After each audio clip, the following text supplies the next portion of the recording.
Why are there not more people talking about the massive port strike disrupting our economy? This strike is not just a minor inconvenience, it's a seismic event with far-reaching consequences that ripple through every layer of our society. From the bustling ports to the quiet aisles of your local grocery store, the effects are being felt everywhere.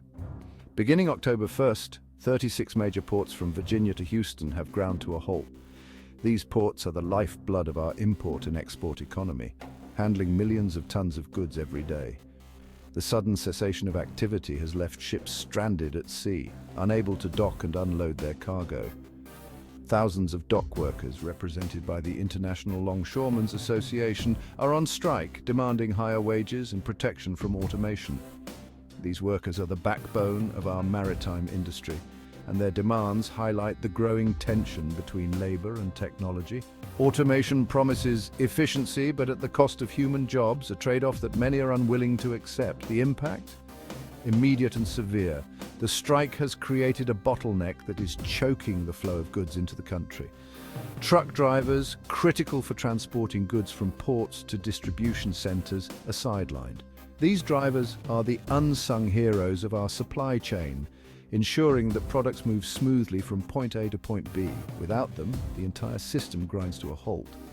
Many are independent contractors now out of work, further straining an already fragile supply chain. These independent truckers often operate on thin margins, and the loss of work can be devastating. They are now left scrambling to find alternative sources of income, adding another layer of complexity to an already dire situation. Experts warn that this strike could cost the US economy between $2.1 billion and $4.5 billion per day. This staggering figure underscores the critical role that ports play in our economy. The longer the strike continues, the more severe the economic fallout will be. Industries dependent on perishable goods, think fruits and vegetables, are feeling the pinch already. These items have a limited shelf life, and delays in transportation can lead to significant losses. Farmers and distributors are watching their products spoil, unable to get them to market in time. Retailers are in panic mode, fearing empty shelves just as the holiday shopping season kicks off. The holiday season is a critical period for retailers, accounting for a significant portion of their annual sales. The prospect of empty shelves during this time is a nightmare scenario, one that could lead to lost revenue and disappointed customers. The specter of inflation looms larger, with shortages potentially pushing prices higher and slowing economic recovery. Inflation erodes purchasing power, making it more difficult for consumers to afford basic necessities. The strike is exacerbating an already challenging economic environment, where inflation was already a concern. The Biden administration has called for renewed negotiations, but hasn't stepped in directly. The administration is walking a tightrope, balancing the need to support labor rights with the imperative to keep the economy running smoothly. Their cautious approach reflects the complexity of the situation.